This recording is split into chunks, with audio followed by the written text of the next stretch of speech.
Yo, good morning, y'all. What's going on? It's 9:09 a.m. I've been up for a few hours already. Took my kids to school. Had a little breakfast, little fruits and salami, and a little non-dairy cream cheese spread, little prosecco.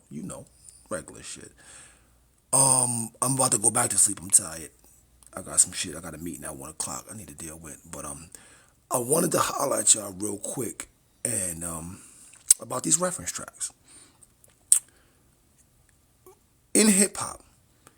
Is the use of a reference track cheating? Is it cheating? Several years ago there was the whole Drake Quentin Miller reference track fiasco, right? And prior to that, not a lot of people were familiar with the terminology reference track, myself included. And people made a big deal out of it, and more recently they had this Lil Yachty reference track that Drake used or what have you. And I want to know, is it cheating? Is it cheating for somebody who, like, all right, Drake, like let's use Drake for example, and any big rapper. If somebody is 5 years or more removed from the streets, if they was ever in the streets, or just removed from the neighborhood, 6 figures or more removed from the neighborhood, how are they expected to continue to write music relevant to those people who are still in those situations without a little help? Now, the question is, does it make a difference if they get help from another rapper via a reference track, or they get help from their homeboys? Like, let me ask you a question. Let me give y'all a little situation. In a past life, many moons ago, I used to rap, and I was a part of a group called Medina Green. Me, Mos Def, his younger brother DCQ, the God Cash, and Jabon.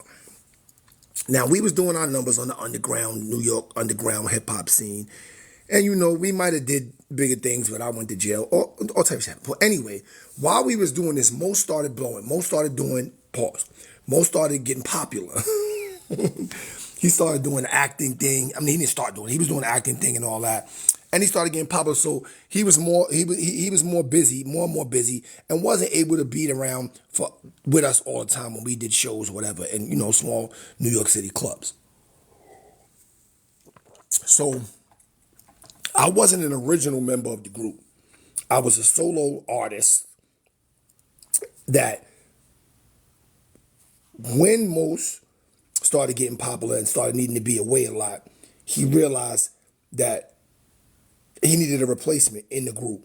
So he asked me to be a part of the group. I became part of the group. So obviously, because I wasn't,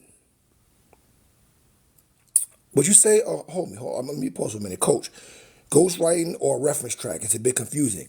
I mean, I don't know what it is. That's why I'm asking, because they calling them reference tracks, but I didn't hear, I'm not gonna lie, I gotta go listen to the Yachty joint. The Quentin Miller joint, if I recall correctly, it was word for word. So that's why I'm saying I'm gonna get to tell the story I'm telling. When Mose asked me to be a part of the group, it was a few songs, obviously, that he was on that I wasn't on. So when he wasn't there, what I did was I took his verses and used them as a reference. Now, I took his verses because they fit the songs already and reworded them. Some a little more than others, some a little less than others. Slightly reword them to make them my own. And when we perform, I would perform those verses. I didn't write them. I might have changed 2 or 3 lines, but I didn't write the verse. And nobody saw it as an issue. Nobody saw it as an issue in my group. Nobody who we was performing for saw it as an issue. They was familiar with the song. Like I said, we was fake popular on the underground back then. Nobody saw it as an issue of me using his verses as a reference. So is it cheating for these dudes? Like I said, if a person like Drake, for example, or anybody who has elevated to a certain level in hip hop, who is far like 50, you ain't been in the streets in I don't know how many years. You've been getting money a long time. How are you expected to continue to write music relevant to people in the street, music relevant to people struggling, trying to come up, music relevant to those people. What he said, that makes sense as the song was already out. You talking about my situation makes sense? Yeah, I guess it makes a little difference if the song was already out. It does. I'm not gonna lie. That's a good point. I mean, that's just the only. I never when the Quentin Miller thing came out, I never really put it together that I was using Moses verses for references. It wasn't. It wasn't. It just. It was. That just wasn't something that I thought of. This is recently that I'm coming to this conclusion. I'm like, damn. I've used a reference track before. So is it cheating? Is it cheating for Drake? Yachty's a lot younger than I don't know what their ages are, but I'm assuming Yachty's younger than Drake. Which means his friends are younger. He's more closely connected to the public, to the streets. So maybe lyrically he can connect easier. I don't know. Do you think that some of these songs that 50 is writing or Ross or whatever, they not getting help? Maybe they not using a reference track per se. But I will believe that some of them are. Drake is not the only person using reference tracks. He didn't create reference tracks. He's not the only one using them. But like I said, if their homeboy is there and their homeboy is helping them with their lyrics, what's the difference? Because we don't know their homeboy? Is that it? So is it really cheating? Why is everybody's wilding, oh, Drake? Like he can't rap. Do we really believe that Drake can't rap? Do we really believe that Drake is not creative? Dude's been telling me about artistry and all this. They told me I didn't understand Kendrick's artistry because I said To Pimp a Butterfly it's not a classic album. I didn't say it wasn't a good album. Great album, dope album. But it's 16 songs in an album, 16 tracks. I don't know if they all songs. It's not classic. It's not a classic album. It got some dope tracks on it, maybe some classic tracks, but it's what'd you say, Coach? Like Shaq did with My Biological Didn't Bother.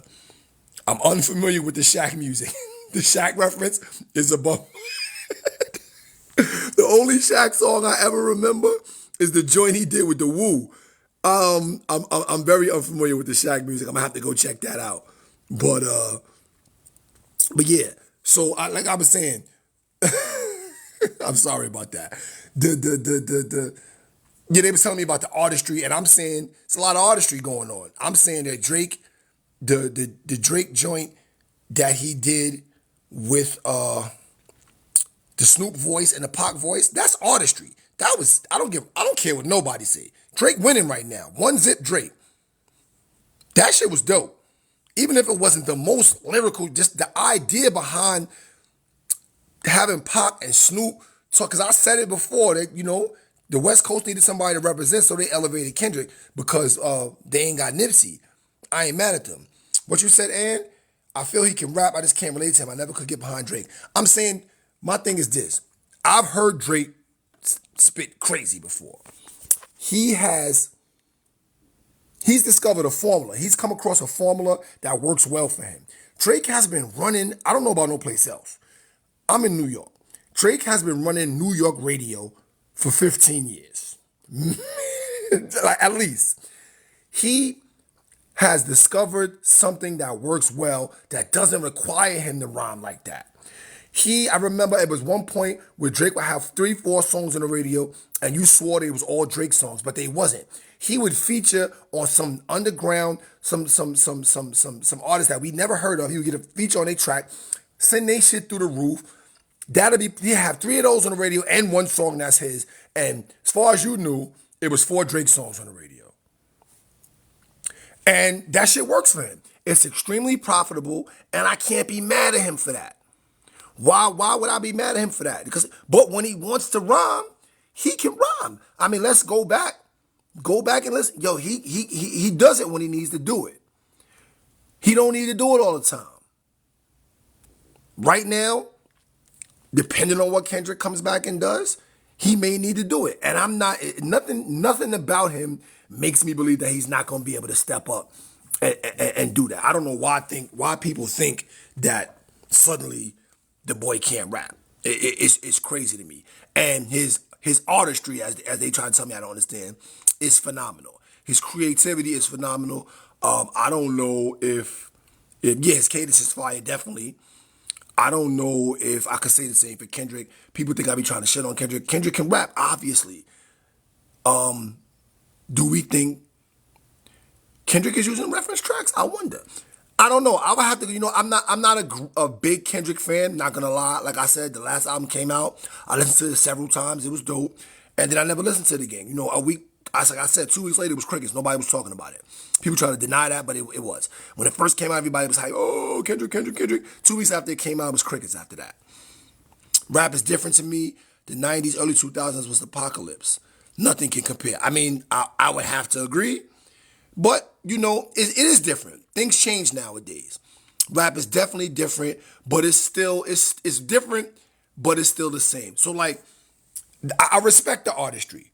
I said I don't think it's artistry. I don't understand Kendrick's artistry. I don't understand corny shit. Some shit corny. Just because you can rap don't mean you can make good music. I've been saying this shit for a long time. Music has to be musical. A lot of dudes are not musical. Dudes might be lyrical, but being lyrical and musical is a combination that a lot of people don't have. And this is why they never elevate to certain levels. Some dudes could spit all day, but they not musical. Even look at battle rap. I watch battle rap. I watch URL, and some of these dudes is lyrically unbelievable. You go online and listen to their music. This shit track. This shit gotta sound good. It still has to be music. It has to sound good, and you have to say something. Now, I've said this before. Back in the days, dudes got away with just saying something, and it didn't have to sound good. Nowadays, dudes get away with it sounding good and not saying nothing. There is a handful of people that can do both, and they're amazing. I was in the car this morning, and the Future and J. Cole song came on. I think it's called Red Leather. And I was laughing because this is artistry. And I'm laughing because Future shit is just, he makes the shit that just catch you. I don't even know what he be saying sometimes. I couldn't quote one Future line. But the shit's he has that talent. He's a musical dude. He's like, I tell you, dude like that. Dudes like Young Thug, Kanye. They're just musical people. Future's a musical dude. Obviously, he wrote songs for Beyonce, all that. But so I'm bopping to the joint, and then Cole comes in, and he's spitting, and he's musical, and he's keeping the melody, and I had to laugh to myself because I said, can that's artistry? Can Kendrick do that? I don't know. Not a shot at Kendrick. Again, I don't listen to his music like that. I listen to the albums when they came out, and then after that, that's it. They gone. Once in a blue, I might pull up a Kendrick song or two, but not a whole album. But can he do that? Is his artistry up to par? Can he do what Cole did on that Future song? I don't think so. But I digress. We was talking about reference tracks.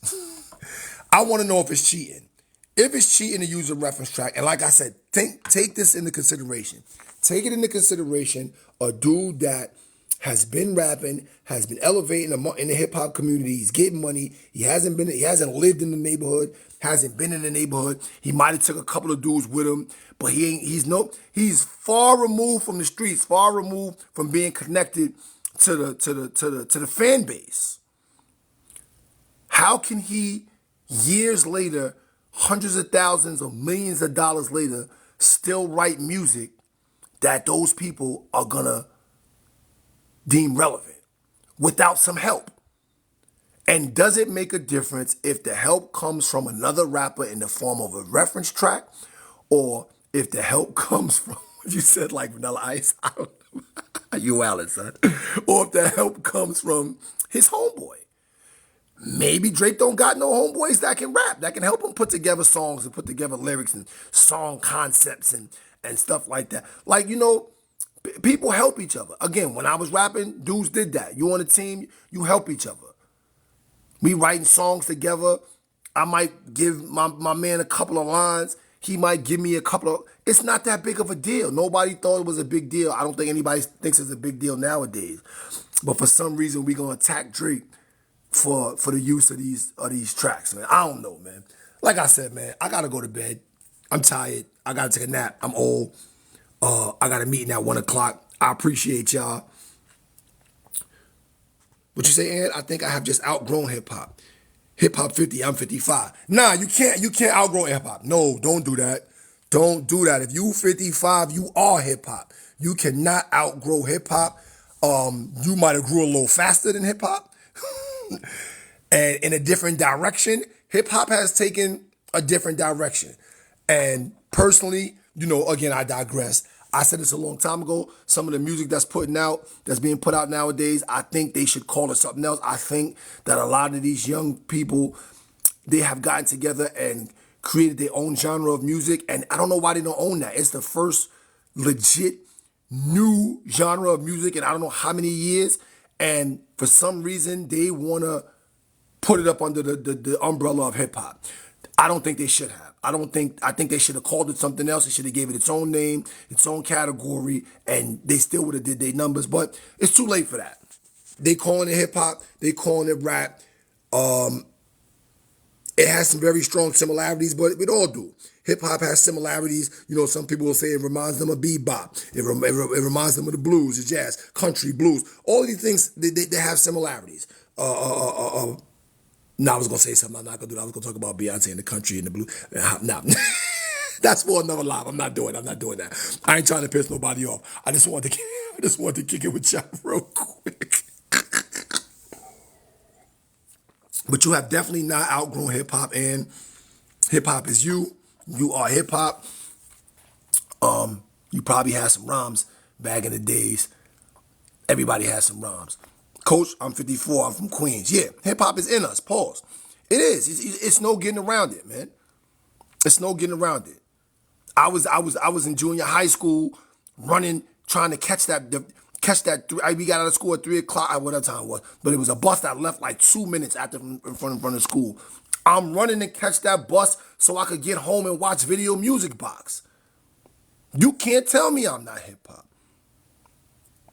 I'm doing that. Everything had to watch Friday night videos. Y'all remember that? Come on, man. Y'all remember that? If y'all 54, 55, y'all remember Friday night videos. What was the other joint? There was another joint. It was Friday night videos, and it was something I don't remember. Damn, I remember when I didn't live in the P's, and the PJs had the box, the videos. I was tight. We couldn't get that.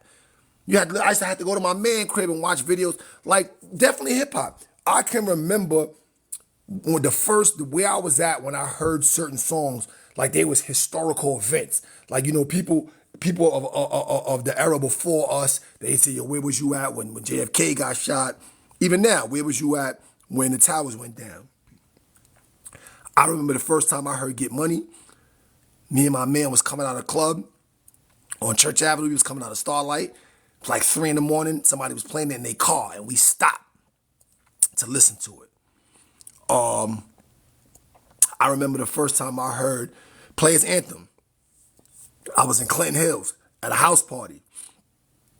This dude Dino, I think his name was Bachetti, whatever. He was A&R at Payday Records back then.